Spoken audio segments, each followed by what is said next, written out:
আরে আরে, আমার ক্ষেতগুলো একটু দেখি, আমার ক্ষেতে কোনো ছাগল আসে কি না।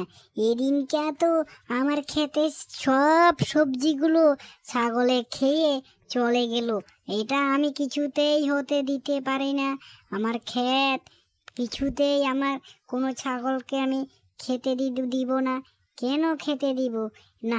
আমার ক্ষেত যেহেতু ঠিক আছে, এবার আমি আস্তে আস্তে বাড়ির দিকে রওনা দিয়ে দেব।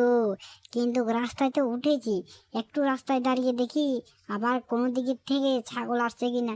যদি ছাগল আসে তাহলে আজকে ডান্ডাটা কিন্তু মাপ নাই। ডান্ডাটা কিন্তু ছাগলের পিঠের উপরে উঠে যাবে। আমি বলে দিলাম কিন্তু না, ছাগল তো দেখছি আসছে না। আবারই আমি বাড়ির দিকে রওনা দিয়ে দিই, কেননা সন্ধ্যা হবার পথে, তার জন্য বাড়িতে চলে যেতে হবে। না হলে তো আমি কিছুতেই হবে না। আমি তাড়াতাড়ি বাড়িতে চলে যাব। না, এবারে যাই বাড়িতে চলে যাই।